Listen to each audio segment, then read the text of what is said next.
Time to play the game. Time to play the game.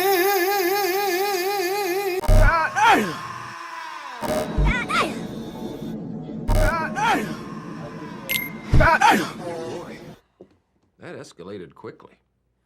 I mean, that really got out of hand fast.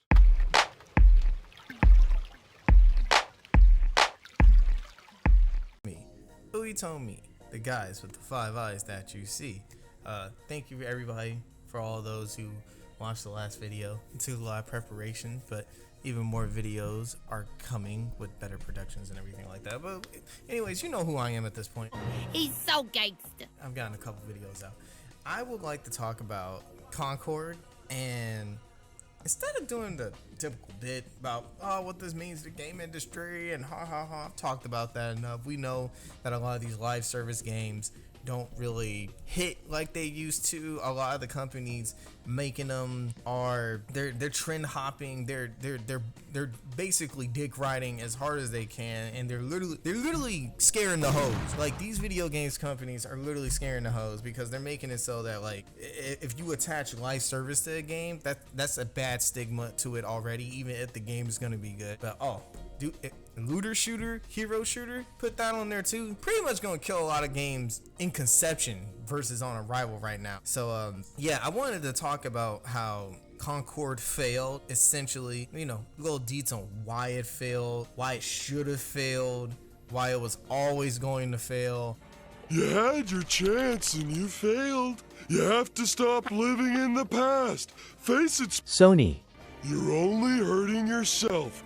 And make weight of what has gone on and seeing what could end up happening in the past, because this game being a flop is not good for Sony, because they already had the Bungie issue and this is already going to cost money. So Sony is guaranteed to have lost millions upon millions of dollars this year. And let's get to it. So here we go.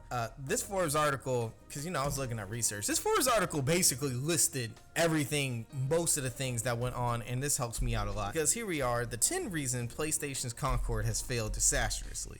One is $40. Now, I know we've all been complaining about game needing to cost like why do they cost $70? They should cost less. And there's also the reality that due to inflation, when a game cost $60 back in the day, it's actually more than the $70 that they're asking for now. Games back in the that NES, SNES era, a lot of games actually were consistently adjusted for inflation, cost like $70, $80, $90, $100 now. But $40 for something like Concord is not going to work out.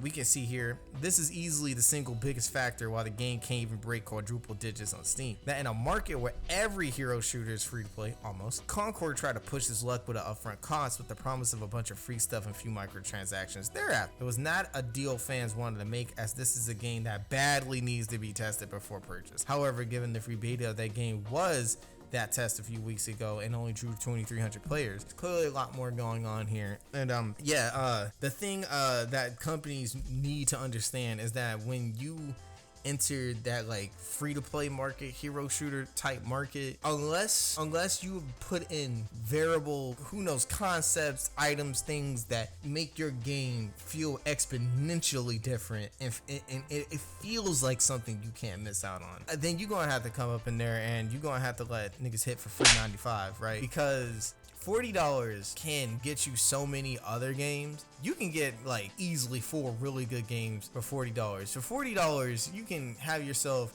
a very delicious meal that is going to keep you alive for at least one more day. $40 in this economy is expensive. I'm broke. And Concord was not a series. It was not a lineage of games. It was developed by a studio that was very new. In fact, the development on this game was made mostly before the studio came to be.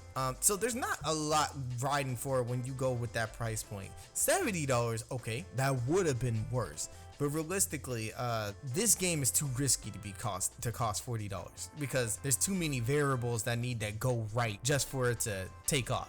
This isn't a game where you just release it and it's there. There's also hero shooter oversaturation, and to a degree, yes, I agree with that, because Overwatch is still big. Apex Legends, I don't know what Valorant is, but it's kind of funny. But when it comes to the free to play shooter and Fortnite and everything too, right? When it comes to that market, if you're trying to be part of that big three, big four, again, you gotta come like you're part of that big three and big four, which Concord could have been because it had the budget. It's coming from Sony. I heard the budget was 100 million, but who knows? But as you can kind of see from the character designs there, they had the money, but they did not execute this game the way they should. It took 8 years to make. That's a great point too. When games take too long, I generally feel most games might as well stop after you get to like that 5-year mark. Unless you're a game that's highly anticipated that is guaranteed to make money, like Kingdom Hearts, right? You're gonna have to release that one. But I've seen this with Duke Nukem. We just recently saw this with that, not Skull Monkey, the Pirates game that Ubisoft released, the Quadruple A. We saw that with that game. Something this basic, and we're gonna see some gameplay and character designs later. But the gameplay, very basic. The character designs, they're all right. Could be better, but there's nothing out of control. They were talking about releasing cinematics like week to week. They don't even got the cinematics done. Man, what's that saying? Yeah, like most of the stuff in this game, like I can see amateur developers getting done after about 2 or 3. So there clearly was a lot of financial issues, probably issues with paperwork and who was working this and people firing or leaving. You know, that's not a good sign too. Like when you're trying to make, especially since that would mean they started back when Overwatch came out. You're trying to beat Overwatch, but let's be real. Once the second one comes out, how you gonna beat the first when the second's out now? You know, it's not, the first one's not even important anymore. You trying to take revenge for your family on the daddy. You come back, the daddy dead, and he got 3 kids who don't care about. Okay, I'll try to make something. It's not that fun. Shut the up. We'll cut that out. Anyways, extremely poor hero design and aesthetics. Now, I want to read what they have to say about this because I'm a bit back and forth with this. A core problem with the game is that it's just viscerally unappealing. The game attempts to channel 70s sci-fi, an era that existed 30 to 40 years before its target audience was born, and even then, it still just looks terrible. The main issue here is not character diversity, as some have said, just that they look so bad. You can head over to Overwatch and to see, let's say, not traditionally attractive characters like Junkrat, Roadhog, and a damn gorilla, and see how the aesthetic alone is the difference. So few of these designs are appealing and solid, and without solid heroes, a hero shooter cannot exist. And they use the example of this girl in there, and I will say she's a very great example. Because for one, I can't tell if this is a girl or a guy, which is probably what they wanted. But two, they're not fat in the way, because I feel like in the media and video games, there's a certain kind of fat that people like to play with, and I think when we play with fat characters, we actually want them to have bigger, more extended arms, so it looks like they have more movement when they run or when they punch and gun and stuff. And the belly can be big, but again, you gotta really make the character big. This one, it looks like they're about like 13 xenomorphs getting ready to pop out of her like right now, and it's so heavily concentrated like right here. It really truly isn't an appealing character.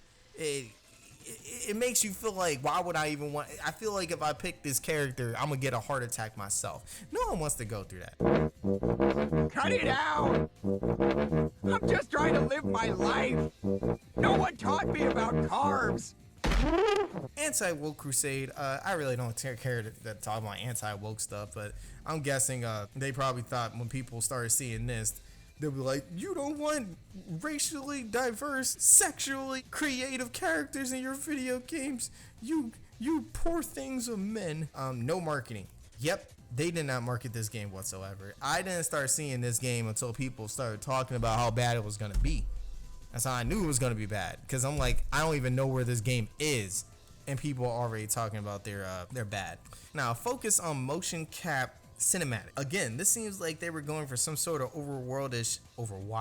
That's a real messed up word. Overwatch-ish world building here. But it seems like a bizarre investment to sink money into high quality mocap cutscenes and PvP hero shooter with the promise of more all the time to further a story that cannot avoid feeling like we have Guardians of the Galaxy at home setup. And many won't be able to get past that if they pay attention at all. I cannot imagine how much the decision added to the cost of the game. And yes, this was a bad decision. I don't think they were necessarily trying to copy Overwatch. I think they were trying to copy the way Apex Legends was trying to go for it. Because I remember when I first saw Apex Legends, I first saw the trailers and the cinematics, and I actually was genuinely, I think I remember watching those commercials. Usually I skip anything that says ad or has that little yellow thing with the skip on YouTube. I'm hitting that shit faster than John Wick when he sees you with one of his dogs. But yeah, like I can't imagine in a PvP shooter like this probably costs a lot of money, because you know you gotta dedicate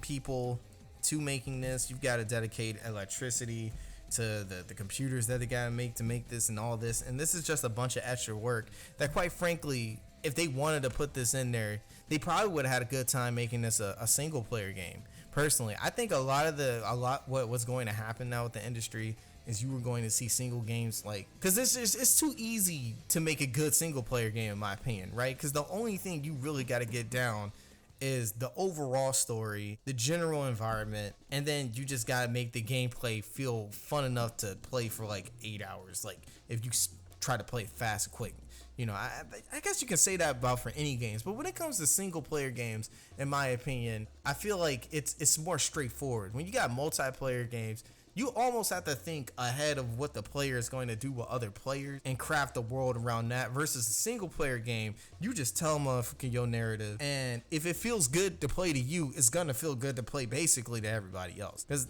you know, with a lot of single player games, people also fitting in with the story. A lot of people who don't like blood and gore are not gonna play Gears of War, but they may instead play a Kirby game, you know. And that's the reason why a lot of, like, you know, the Mario games, the Zeldas, a lot of Nintendo's mainline games are so good, because they don't have to focus, like, they just have to focus on what the player has got to do. They don't have to focus on what 15 other people have to do at one time who come from, no. And because the series are established, they can tell their stories.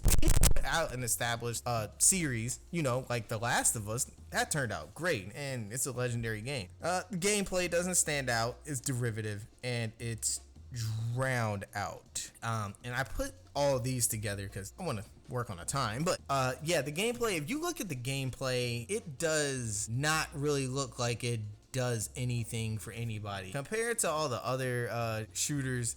It looks kind of slow. It's not really, I would say it's just not, it doesn't have that bang. In a game with guns, it does not have that bang. That's how you know it's bad. It's just, okay, and see, now the environment, see, they built the game up pretty well. They've got good textures, they've got good models, good lighting. But yeah, but look at I mean, like, first of all, just kind of just the guns do not look like anything. I've noticed that the guns don't, I mean, they don't look impressive. They don't look collectible. The characters, coming back to that, the characters, the idea, the vision works. But even then, like, even looking at this guy, like, there's something about that smug face smile makes you want to slap him. He's one of those humanoid alien type of aliens, but it's like he doesn't look alien enough. He almost looks like he fell into a vat of acid and got out just in time before he turned into a true crocodilian. And look up here too, if you notice, they're trying to make his, I mean, hair follicles and nail follicles are actually similar. I think they're the same thing. So technically this gonna work, but trying to make the horns on his head look like they're a mohawk turning into a man bun. I mean, like, that's one thing I noticed about this game. It feels really self-inserty. Like, the characters, I think, is making people feel weird towards them, because they're supposed to be these aliens, off-world, futuristic looking characters. But, like, some of the designs give you, like, current liberal, and I think people notice that. I think that's why they don't really like the designs all that much. But yeah, let's start up the game. And again, they actually made really good looking areas. I like the way these areas look. But for one, that aiming looks kind of slow. Again, it's not on the PC or edited or anything, but it just looks like a game. You know, it doesn't, I'm not seeing any special kind of powers, any kind of, like, what you call it, like assassinations or nothing, like, you know, no kind of like damage residuals on the wall, nothing. It just doesn't stand out. It looks like a game. It looks like it can entertain you, but it's like, how long? Like, it's one of those games where, like, it's very see what you get. You see one of these going on, you kind of get the gist of the whole game. Now, here is probably one of the designs that will get one of the Trump supporters screaming their heads off saying, "Free Andrew Tate! Free him! Look at what the liberals have done to our video games!" But I mean, to be frank, this is what I'm talking about with the self-insert. Okay. The design of the suit is kind of decent. If you notice in a lot of people's suits, they have this design, like this, what's it called? Typical? Not typical. They have this signature where like there's a lot of these airbag loops in everyone's clothes. And I thought that was pretty cool. You know, like they're making an attempt to have a signature look. Although on the other side, it does make it look like everybody's carrying around like their grandfather's colon with them when they are intestines when they're walking around. It does look like a slack of intestines on your shoulder. The poofy, the double poofed afro with the, you know, those big circular glasses, and usually people have the third eye one in the middle and the colored lipstick. She looks like she's getting ready to go to Lollapalooza and forget who she slept with. I mean, it just this looks like someone put their friend in the game, because this is supposed to be a futuristic looking character, but like I just get rave vibes from her. You know, I don't really get the and look at the shoes and look at I mean, it kind of, I don't know where we're going with this one. Like, you know, it's just it looks like she's trying to be Lars or something. It's too anime-ish, you know.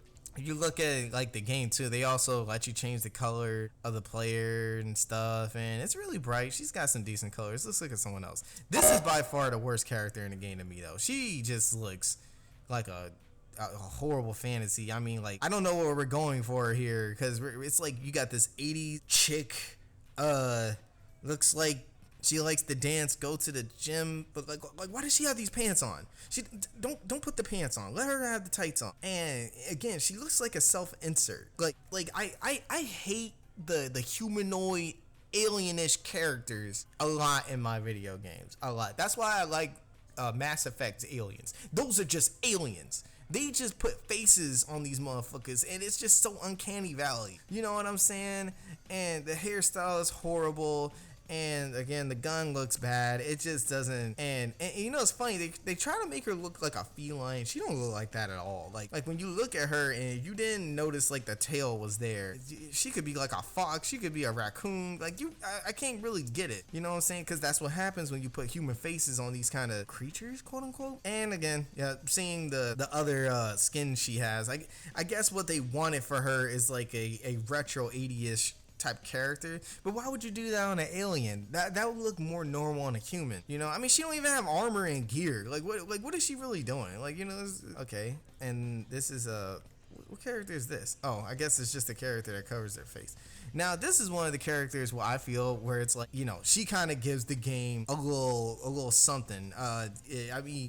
She really doesn't have enough like detailing, ironically, but she looks like a character from this game. Like she just looks special. She makes the game feel like the game. This character looks like a Forspoken character. Again, nothing really crazy, but I don't think the designs are. No, she also has the best design in my opinion too. I really like it, but again, self-inserts. She looked like someone just like found their little sister and put her in the game. But I will say that she again gives off that futuristic vibe. You can see the legs here, the automation there, and she's got a really nice cloak going on and stuff like that. So that's just some of the characters. You can watch. Oh, and I want to talk about this chick. Yeah, that's a horrible fucking. That's a helmet.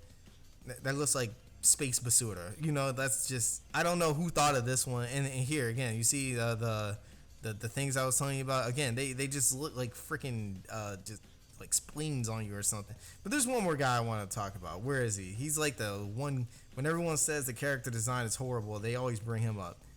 This motherfucker. Yeah, see, this is one of the reasons why companies need to start making games with care and craft again, because I don't want to pay people to make this. I would make this myself. What the fuck are you wearing? That shit's ass, bro. I would not pay anyone to just make this. I mean, like, goddamn, bro. Like, this is so basic, so incredibly basic, bro. They just gave him some pads, boots, a shirt, and he got this little Jack and Daxter arm guard on. It's like, bro, why do you only have one? Where's the second? Like, what's wrong with you, bro?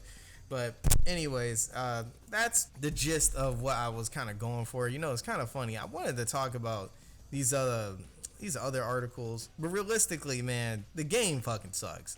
People don't like the gameplay. People don't like the characters. People don't like paying for it. I don't know why they saying PlayStation Plus can be a saving grace. People don't care to try it, and people are not feeling it, whether they don't like the characters, whether they don't like how it plays, whether they don't like how it looks, whether they don't like how it's set. You know, there's just too many things preventing this game from getting to an average person. The only person that would play this is someone who's morbidly curious to try, or, you know, a reviewer or something. No regular person is going to play this. And that's the thing about companies making these live service games. If your game doesn't seem like someone's 8-year-old would just play it and have a good time, it's not going to work. Because live service games, what these companies got to realize is you're making this game for everybody.